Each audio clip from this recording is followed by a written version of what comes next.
le Dieu des bourreaux, mémoire de sang et de chaînes. L'histoire ne ment pas. Elle marche dans les allées du temps, les bras dans le dos, regardant les pierres marquées du sang des innocents et les églises construites sur les ossements des faibles. Ce n'est pas une haine, ce n'est pas une revanche, c'est le devoir de mémoire. Celui de rappeler que sous l'ombre des cathédrales blanches d'Amérique et des missions d'Afrique, l'enfer avait une adresse et le diable portait parfois la soutane. Le catholicisme romain fut durant des siècles l'un des bras armés de la conquête coloniale. Non pas le christianisme de Jésus-Christ, celui des apôtres et des premiers martyrs, mais une institution froide sans le Saint-Esprit, où l'on priait des statues muettes et bénissait des sables dégoulinants de sang. Les prêtres ne venaient pas en Afrique et en Amérique pour sauver les âmes, mais pour prêcher la soumission et bénir les chaînes. Dans les plantations américaines, ils disaient aux esclaves que leur souffrance était le chemin vers le paradis, pendant que leurs propres bourreaux priaient à genoux dans des chapelles construites avec les larmes et les cadavres. Et ce christianisme-là, ce n'était pas l'évangile. C'était une machine politique, une religion d'État sans la voix de Dieu, sans la lumière de l'Esprit, sans la compassion du Christ. Une église d'aveugles conduisant des aveugles. Ces cathédrales érigées en Afrique et en Amérique ne vibraient pas de l'onction divine.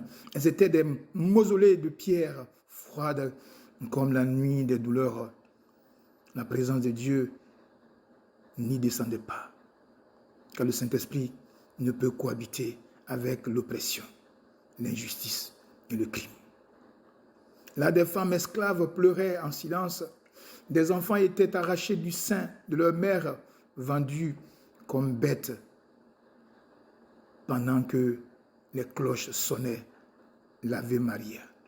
Des hommes noirs crucifiés sur les arbres, comme le Christ lui-même, pendus sous des croix pendant que leurs maîtres blancs chantaient des cantiques. Dans ces lieux, on ne priait pas Dieu, on le profanait. Le ciel détournait les yeux.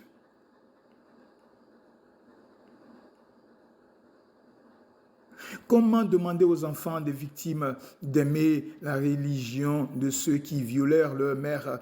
Comment exiger des afrodescendants qu'ils s'agenouillent devant les autels où l'on bénissait l'épée qui massacrait leurs ancêtres?